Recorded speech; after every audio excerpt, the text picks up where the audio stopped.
This understanding of the monumental possibilities before us and the urgency of our historic moment was underscored here in Nairobi when, at the close of the inaugural Africa Climate Summit, the continent's leaders announced a new transformative agenda under the Africa Leaders Nairobi Declaration on Climate Change and call to action.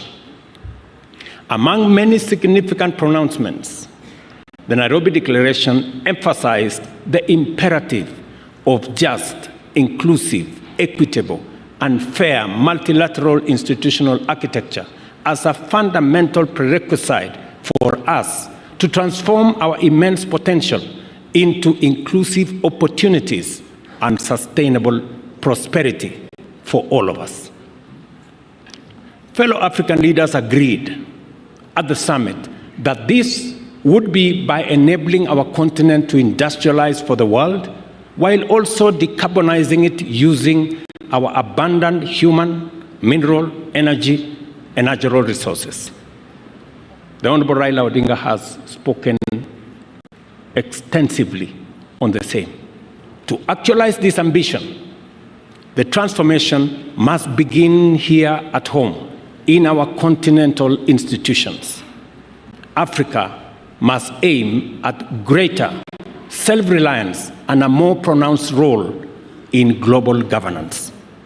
For this to happen, reliable and predictable resources to implement the Africa Union goals of sustainable development and deeper integration are necessary.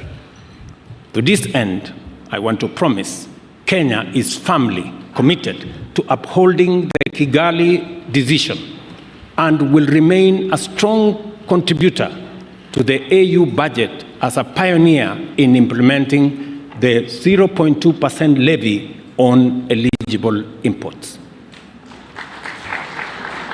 The evolving global landscape requires us to discard outdated principles, practices, and institutional arrangements in order to embrace new opportunities.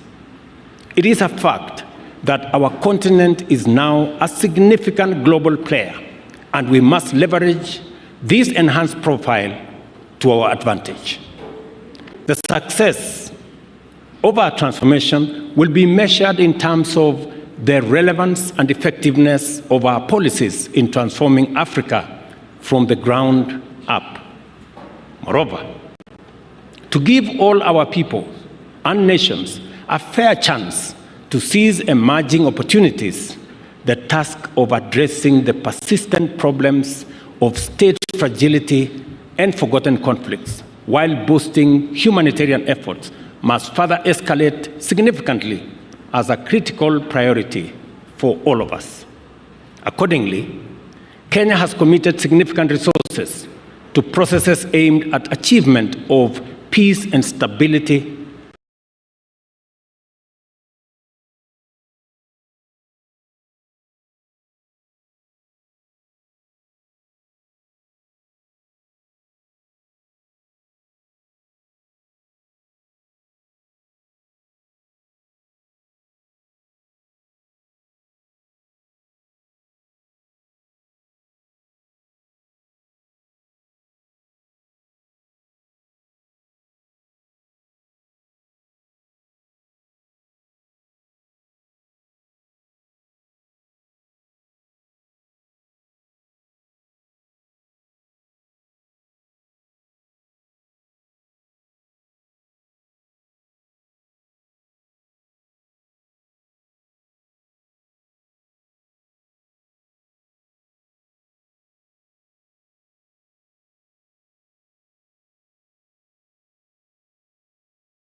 in our region, including in Sudan and also in Somalia.